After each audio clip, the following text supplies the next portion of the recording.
আর দ্বিতীয় ভিডিও নিয়ে, যেখানে আমি বয়স্কদের চেয়ারে বসে যাদের হাঁটুতে ভীষণ সমস্যা তারা কিভাবে চেয়ারে বসেও ব্যায়াম করতে পারে। প্রথমত বলি, চেয়ারে আপনি পুরোপুরি চেয়ার ধরে বসবেন না, চেয়ারের সামনে একটু এগিয়ে এসে বসুন, যাতে করে আপনি আপনার হাত আর পা দুটোকে ভালো করে নাড়াতে পারেন। প্রথমত চেয়ারের সামনে এসে আমি বসলাম। প্রথম পা যে আমি করব, আমার পাটাকে রিল্যাক্স করব। তো প্রথম এইভাবে আপনি অল্টারনেটিভলি একবার ডান পা একবার বাঁ পা, আর প্রত্যেকটা পা তোলা আর নামানোর সাথে সাথে তাকে ছেড়ে দেবেন। আবার যখন তুলবেন শ্বাস নেবেন, পা তুলবেন শ্বাস নেবেন, পা নামাবেন শ্বাস ছাড়বেন। এইভাবে আপনি এটার 20টা করে 5টা সেট করবেন। সময় দেবে নিজেকে, বসে থেকেও আপনি নিজের পা হাত এগুলোকে সচল করতে পারেন। এবারে এইভাবে থায়ের অংশটাকে ধরবেন, ধরে হাঁটুর পোর্শনটাকে এভাবে সার্কেলে ঘোরাবেন। যাদের সার্জারি আছে তারা এই ব্যায়ামটিকে এড়িয়ে চলুন, কিন্তু যাদের এখনও পর্যন্ত কোনো সার্জারি হয়নি, ব্যথা করে, তারা কিন্তু এটা অবশ্যই প্র্যাকটিস করবেন। চেষ্টা করুন বাড়িতে বসে বসেই নিজেকে যতটা সুস্থ রাখা যায়। এভাবে চেয়ারে বসে আপনি কিন্তু নিজেকে সুস্থ রাখতে পারেন এবং আপনিই পারেন নিজেকে সুস্থ করে তুলতে।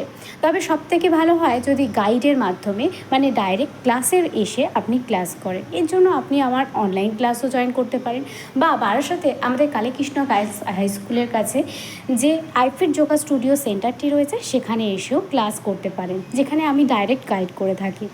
এভাবে ডান পা এবং বাঁ পা ঘোরানোর পর সোজা হয়ে বসবেন, এবং সোজা হয়ে বসার পর আমি আমার পরবর্তী যে এক্সারসাইজ আছে, যেখানে আমি আমার থাইটাকে ধরে ওপরের দিকে তুলব।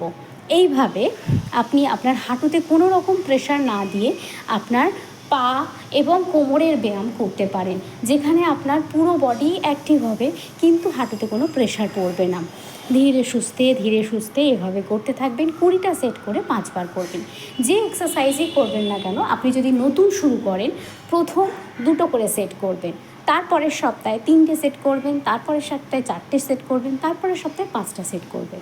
মানে প্রথম দিন 20x20, ঠিক আছে? এইভাবে দুটো করে আগে শরীরকে ধাতস্থ করবেন, তারপর এইভাবে পা দুটোকে লম্বায় তুলে হোল্ড করবেন, শ্বাস নেওয়া ছাড়া করবেন, আর মনে মনে 20 কাউন্ট করবেন।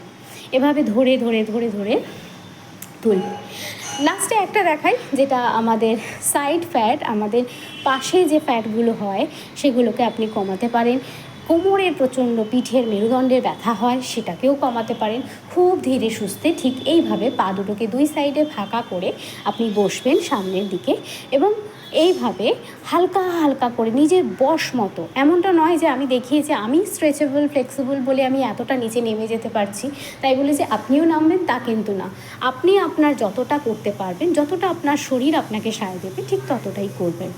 আরও বেশি যদি আমার গাইড পেতে চান, তাহলে কিন্তু অবশ্যই আমার অনলাইন অফলাইন ক্লাসের জন্য আমাকে কন্ট্যাক্ট নিতে পারেন। ডাইরেক্ট আমার ক্লাসে জয়েন করতে গেলে ডেসক্রিপশানে বক্সে দেওয়ার নাম্বারে আমাকে কল করে নেবেন। এই দুটো ব্যায়াম আমি আপনাকে দেখিয়ে দিলাম। আপনি চাইলে বাড়িতে এগুলো আগে প্র্যাকটিস করে দেখুন, ফল পেলে তবেই আমার ক্লাসে আসুন।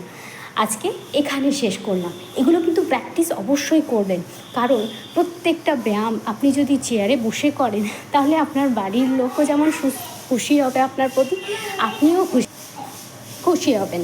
তার জন্য আপনাকে আর কোথাও যেতে হবে না। অনলাইন ক্লাস আপনি আপনার মোবাইলটা যদি অপারেট করতে পারেন, তাহলে অবশ্যই প্রত্যেক দিন সন্ধ্যে 5টা থেকে 6টা আর রাত 7:30 থেকে 8:30 আমার অনলাইন ক্লাস অ্যাটেন্ড করতে পারবেন। এইভাবেও আপনারা যারা কোমরে ভীষণ যন্ত্রণা অনুভব করছেন, ঘাড়ে ভীষণ যন্ত্রণা অনুভব করছেন, চেয়ারের হাতলটাকে ধরে 2বার 3বার নিজের বশ মতো ওঠার এবং নামার চেষ্টা করবেন, এবং যখন উঠছেন তখন ঘাড়টাকে পিছন দিকে হেলিয়ে দেবেন। এতে করে আপনি যদি রেস্ট এবং রেহাই পান, তাহলে কিন্তু অবশ্যই কমেন্ট সেকশানে জানাবেন। আপনার জবাবের অপেক্ষায় রইলাম। আর আজকের ক্লাস, আজকের এই ট্রেনিং যেটা আপনাকে দেওয়া হলো, আপনি প্র্যাকটিস করে কীরকম আছেন সেটা কিন্তু অবশ্যই আমাকে জানাবেন।